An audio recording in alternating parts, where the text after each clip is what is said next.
ఋషికొండలో Jagan palace కట్టుకున్నారని విమర్శించారు CM Chandrababu. ఒకప్పుడు CM deputy CM వస్తున్నారంటే చెట్లను నరికేసేవారని గుర్తు చేశారు. నటి జత్వానీని అరెస్ట్ చేసి ఫోర్జరీ సంతకాలతో వేధించారని, గత 5 ఏళ్లలో ఎస్కోబార్ తరహా పాలన కొనసాగిందని ఆరోపించారు. మీరు చూశారు ఋషికొండ, అక్కడ ఋషులు ఒకప్పుడు ధ్యానం చేసేవాళ్ళు. అలాంటి ఋషికొండ కొట్టేసి 500 కోట్ల రూపాయలు ఖర్చు పెట్టి ప్యాలెస్ కట్టుకున్నారు. మీరందరూ ఒప్పుకుంటారా నేను అడుగుతున్నా? ఇక్కడ ఎవరైనా వచ్చి ప్యాలెస్ కడితే మీరు ఒప్పుకుంటారా? రేపు పవన్ కళ్యాణ్ గారు నాకు అధికారం ఉందని ఒక ప్యాలెస్ కడితే మనం ఒప్పుకుంటా నేను అడుగుతున్నా. కానీ కట్టారు. ఆయన పవన్ కళ్యాణ్ గారు కట్టరు, వేరే వాళ్ళని కట్టనీరు, కడితే తాట తీస్తారు.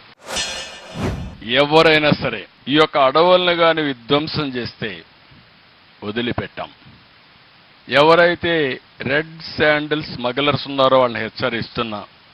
ఇన్ని రోజులు మీరు ఆటాడారు, భవిష్యత్తులో మీ ఆటలు సాగనీయం. అవసరమైతే డ్రోన్స్ పర్యవేక్షణ పెడతాం. నీకంటే ముందు డ్రోన్ మీ అడవుల్లో ఉంటుంది. ఎవడైనా అడవిలో అడుగు పెడితే అదే చివరి రోజు చేసే బాధ్యత మాదని మరొక్కసారి మీ అందరికీ తెలియజేస్తున్నా, వాళ్ళని హెచ్చరిస్తున్నా. బాంబే కాదంబరి చూశారు కదా నిన్న, ఈరోజు వింటున్నారా? మీరు వింటున్నారా? ఆ అమ్మాయి సినిమా యాక్ట్రెస్ కూడా. ఆ అమ్మాయిని పట్టుకొచ్చి దొంగ సంతకాలు, దొంగ పుస్తకం రాసి ఫోర్జరీ చేసినటువంటి డాక్యుమెంట్స్ తయారు చేసి దొంగతనంగా ఆవిడలో పెట్టి ఆవిడ్ని ఇక్కడ అరెస్ట్ చేసి ఇక్కడ కస్టడీలో పెట్టే పరిస్థితికి వచ్చారు. ప్యాబ్లో ఎస్కోబార్ అని ఒక నాయకుడు ఉండేవాడు, చదివారా?